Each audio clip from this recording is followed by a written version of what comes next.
E aí, turma, tudo bem com vocês, né? Estamos aqui novamente para discutir essa decisão de fundamental importância, que foi a súmula 347, a famigerada súmula, né, que veio desde 1963, né? Vinha continuando válida, uma vez que nunca tinha sido deliberado, né, pelo pleno do STF, e agora, né, mais recentemente, em abril, exatamente dia 13, o STF deliberou, né, o pleno, né, até que enfim deliberou, porque essa súmula já caiu diversas vezes em prova, né, e a súmula dizia justamente que o Tribunal de Contas, né, um órgão de cunho administrativo, né, conforme está na Constituição, de função auxiliar, né, ao controle externo, né, mais precisamente no artigo 71, e dizia essa súmula, né, instituída pelo STF, que o Tribunal de Contas tinha, né, porque já foi passado, tinha a atribuição, né, de apreciar controle de constitucionalidade de leis, né, claro, é evidente, no âmbito, na via difusa de controle de constitucionalidade. O STF entendeu, e é isso, né, que vamos debater juntamente aqui com o mestre e professor Miller, né, sobre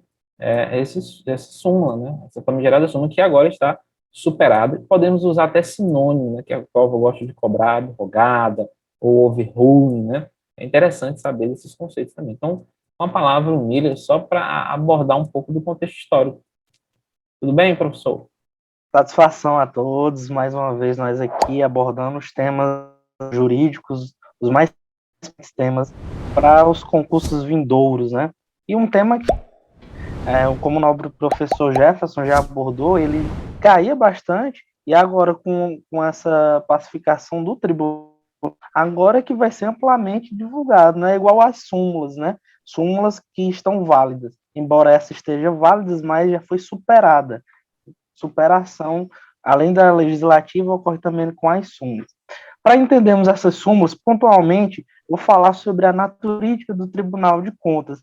Ela culmina na ratio essência do julgado.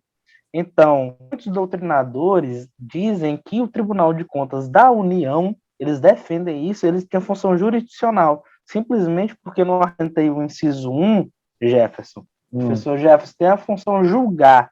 Então, eles não abordam outros argumentos. Só porque lá na Constituição, topograficamente, está julgar, eles atribuem a função jurisdicional ao Tribunal de Contas da União.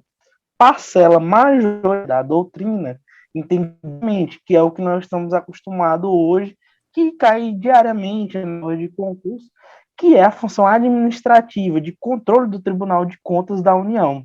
O que isso culmina? Culmina de não tem função jurisdicional e não suas decisões, elas não se sujeitam à mutabilidade, né?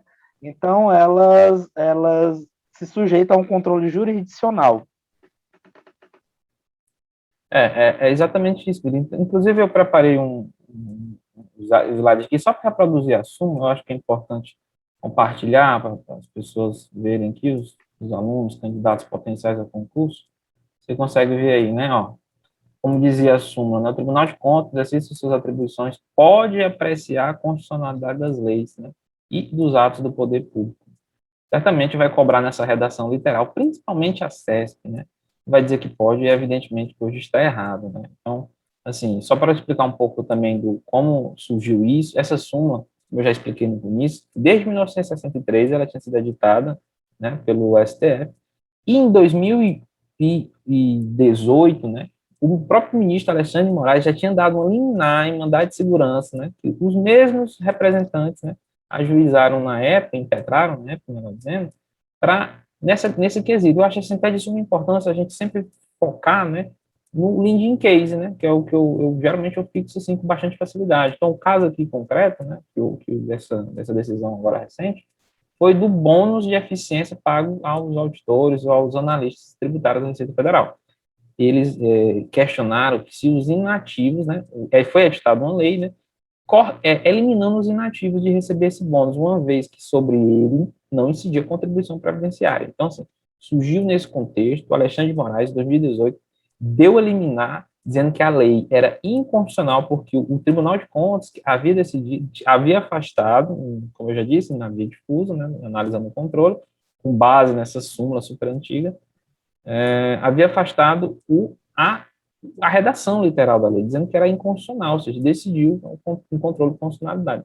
E o ministro Alexandre de Moraes decidiu que não cabe. Olha, veja a redação, vamos ver aqui. É interessante ver, professor, porque aqui você fixa bem, né?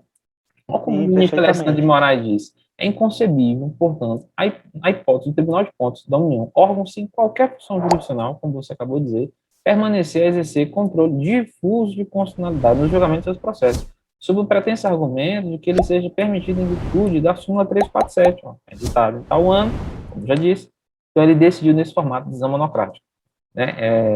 É interessante, já que já está aqui, professor Lila, a análise dos poderes implícitos, né, que é o implied power, não sei se você quer falar Perfeito. agora, mas como surge esses Não, implied você é uma powers? poliglota no inglês. Poliglota no inglês, Como que teoria dos seria poderes aqui? Os implícitos. poderes implícitos se aplicariam em âmbito do Tribunal de Contas da União?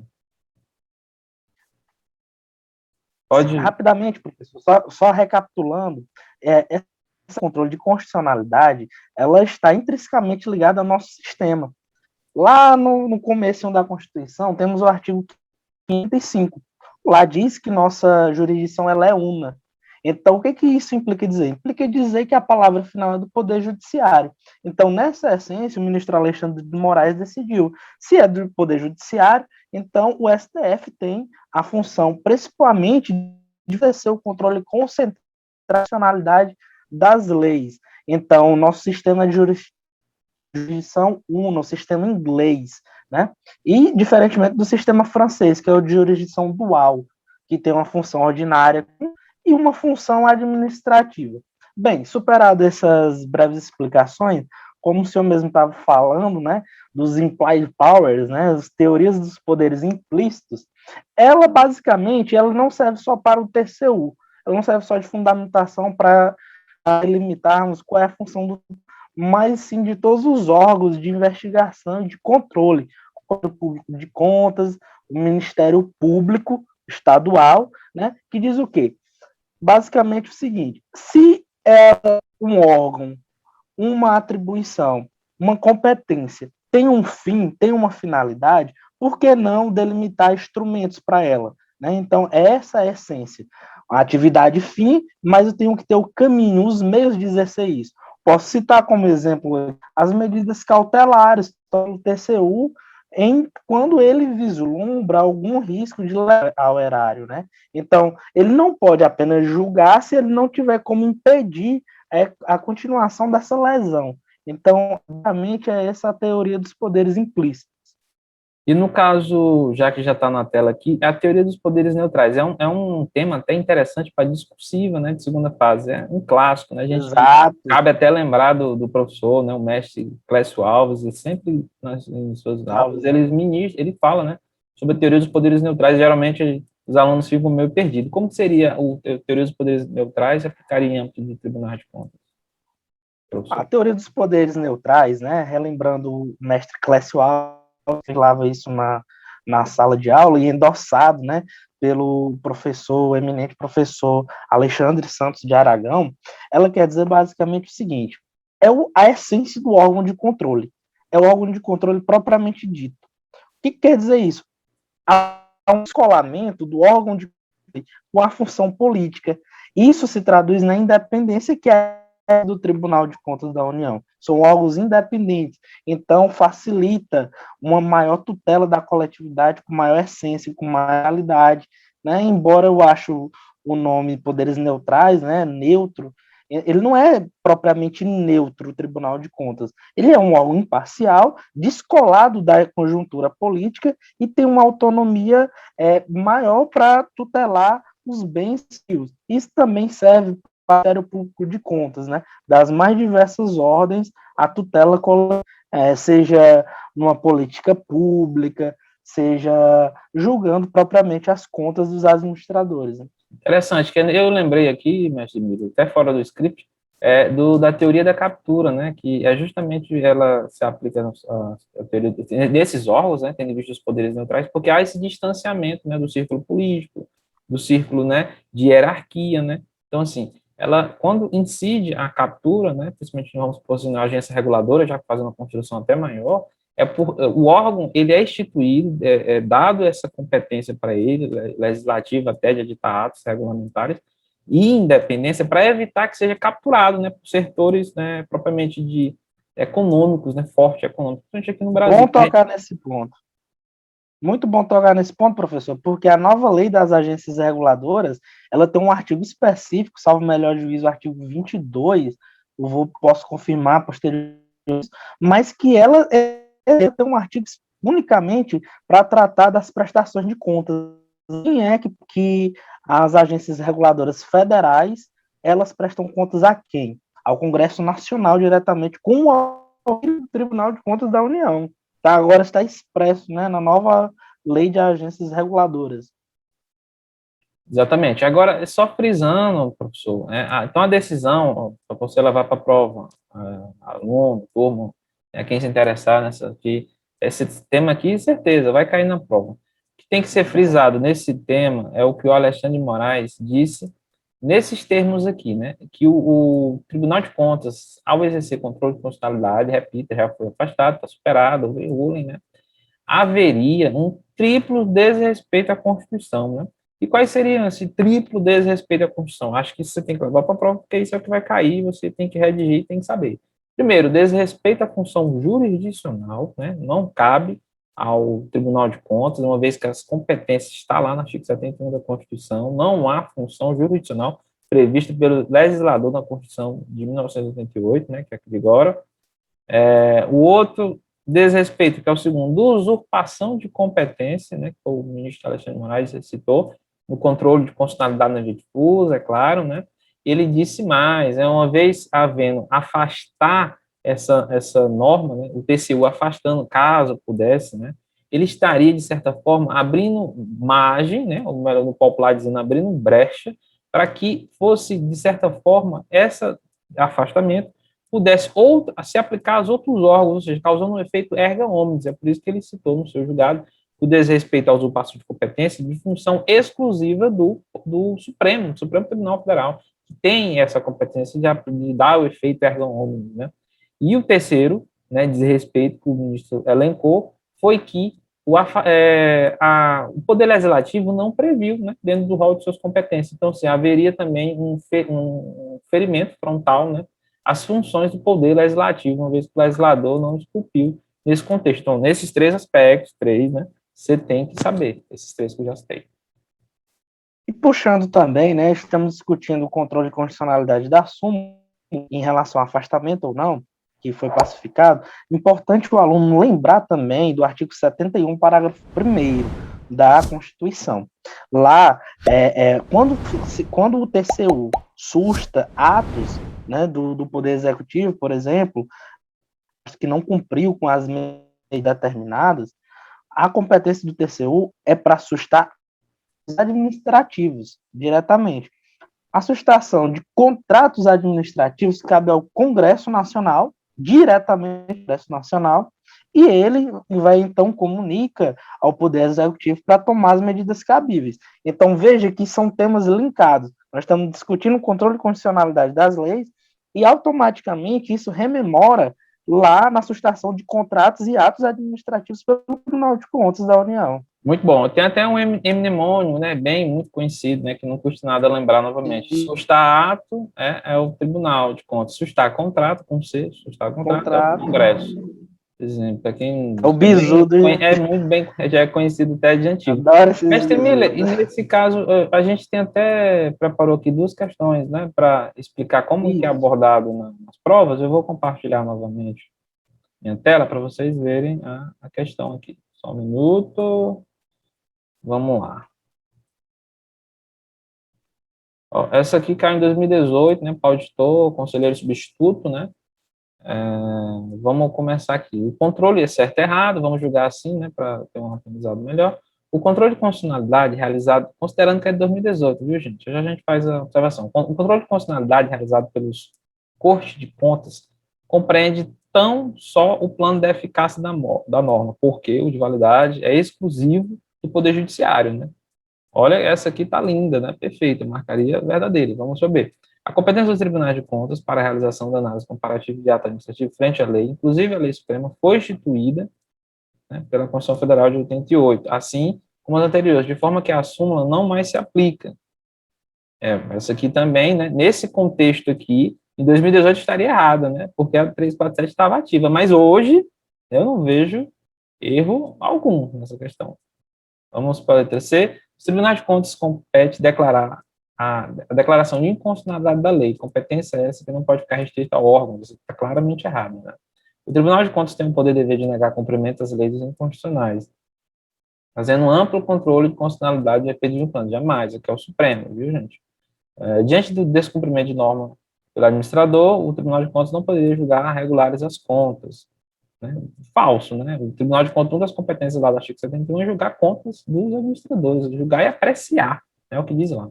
Vou pular para outra questão, então ficaria certa A e a B nesse conceito. Qualquer coisa, você pode voltar para verificar A e a B novamente. A outra questão, mestre, professor. Isso. É importante ler o texto da Constituição. Vamos lá. A respeito do controle da administração pública, assinale a opção correta. Os poderes legislativo, executivo e judiciário manterão sistemas de controle de forma independente, com a finalidade de avaliar a execução de programas de governo e orçamentos da União. Está errada. Onde é que está o erro? Não é de forma independente, é de forma integrada. A inteligência do artigo 74, caput da Constituição. Vamos lá, letra B. O controle deve ser mantido pelos três poderes de forma integrada, tendo como um de seus principais objetivos elaborar e executar a programação financeira da União. Olha, até a primeira parte, o sistema de controle deve ser mantido pelos três poderes de forma integrada, está correto. Depois da vírgula, tendo os principais objetivos, elaborar e executar a programação financeira da União, não é do controle, é isso. Isso é uma função típica do poder executivo, né? Então, elas são delimitadas no artigo 74, inciso da Constituição. A letra C. Ao Tribunal de Contas da União cabe apreciar a idade não só das nomeações para os cargos de provimento em comissão, mas também das concessões de aposentadorias, reformas e pensões. Aqui inverteu, né, professor? Não além de inverter a ordem, não é provimentos em comissão, é excetuadas nomeações de provimento de comissão. Está no artigo 71, inciso 3. Tem até a súmula vinculante 3 também, né, que trata disso. Tá? Exato, súmula vinculante 3, ratifica o entendimento. Letra D. A competência nacional para suscitar atos normativos do Poder Executivo que exorbitem do poder regulamentar ou dos limites de delegação legislativa é uma hipótese de controle de legalidade. Errada, porque já até falamos disso aqui, de suscitar atos e contratos. Não é uma função, um controle de legalidade. A doutrina majoritária entende que quando o Congresso exerce esse tipo de controle, é um controle repressivo. Porque, como nós sabemos, é administrativo, controle de legalidade, em regra, quem faz é o Poder Judiciário, né, dos atos. E a letra E, por óbvio, certo? Os tribunais de contas atuam de forma independente, exercendo controle externo, e o produto dessa ação destina-se a auxiliar o Poder Legislativo em sua incumbência constitucional. Correto. Mesmo se você não entendesse a teoria, por exclusão poderia chegar, mas a doutrina entende que é essa função institucional do TCU. E importante frisar, professor, que ele não tem uma hierarquia com o Poder Legislativo, embora topograficamente ele faça parte da ação destinada da fiscalização contábil, ele não tem uma subordinação, ele é um auxiliar independente e autônomo, inclusive para iniciativas de leis, é reservada a administração de recursos propriamente inerente ao órgão. Sabe, o F já bateu o martelo nesse aspecto de iniciativa de Constituição Estadual, querendo delimitar iniciativa para a própria Assembleia. E isso é errado. O Tribunal de Contas respectivo é que tem essa iniciativa de lei, para você ver o aspecto tão amplo da autonomia e independência desse órgão, né? Muito bom. Você explicando aí me fez lembrar até da súmula vinculante número 3. Vou lhe dizer uma coisa, seria interessante. Teve uma mudança significativa lá, eu tenho certeza que vai cair nas provas, mas ficará para Outro as vídeo. próximas aulas, próximas explicações. Exato. Debate em tema. Se você gostou, curta, comente, compartilhe, né? Compartilha. Nos ajude aí o nosso trabalho. Vamos democratizar o nosso conhecimento, né? Exatamente. Estamos juntos. Valeu!